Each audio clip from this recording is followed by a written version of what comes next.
Hey guys, today we have a 2025 Toyota Camry. The customer said that this car was in a small flood and that the water reached the carpets, that the carpets were wet.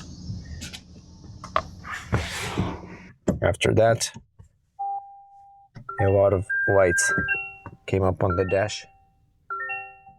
The car only has 1,000 miles on it. I'll show you what happens when I press the brakes.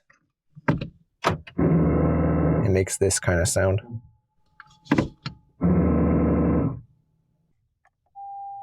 A lot of error messages.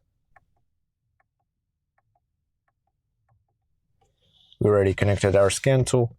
Let's check the codes. Here are our codes. We only have 3. 2 of the codes say brake fluid air bleeding not programmed. I'll explain that in just a bit. But the one that mainly concerns us is this one. It says backup power supply module internal electronic failure. The codes do not erase. Before we start the diagnostic process, there's one more thing I'd like to show you. Before the customer brought the car to us, they actually replaced the brake booster. This is the new one. And of course, the lights did not turn off. And they wouldn't turn off because you need to do programming and everything.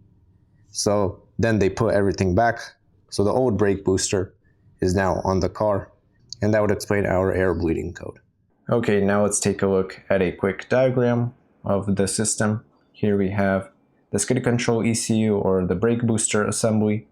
And here we have a brake control power supply assembly. Our code is saying that there's a signal malfunction between this power supply assembly and the brake booster assembly. And they are linked to this wake-up line. Either we have a problem with one of these modules, or it could be a wake-up line issue. And of course we check the fuses, and the fuses are okay. Now it looks like the power supply module is located somewhere under the center console. What we're going to do is start disassembling everything at the console and try to find this module. Maybe we'll find some signs of corrosion or damage. We found our power supply module. It's right here. It was indeed under the center console. Now we have 5 wires. We're going to connect our power probe and check the values.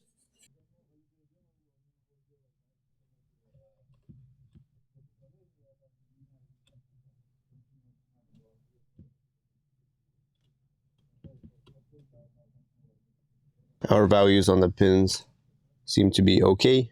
Now what we're going to do is open up this module and look for any signs of damage. We opened up our module and look what we found.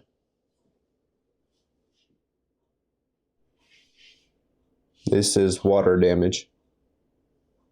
We're going to try to clean this up and connect the module again, but most likely this module is done for. The module is back on the car, but we're still left with this communication code. Before we had an internal failure code, but now it just straight up says lost communication with the power supply module, and it does not erase. And it looks like the module is dead. It's been about 3 days, and we finally got the replacement module. Now we're going to install it on the car and see if the code will erase. After connecting the new module, we erase the codes, and would you look at that?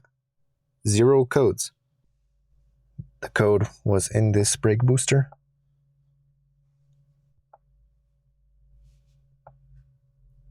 And it's clear. Now when we started though, we still have all these lights on, and if I put it in drive or reverse, it's still making that noise. What we're going to do next is bleed the brakes, because we did have that one code for the air bleeding. The brake air bleeding has been complete. And after that, all of the lights turned off.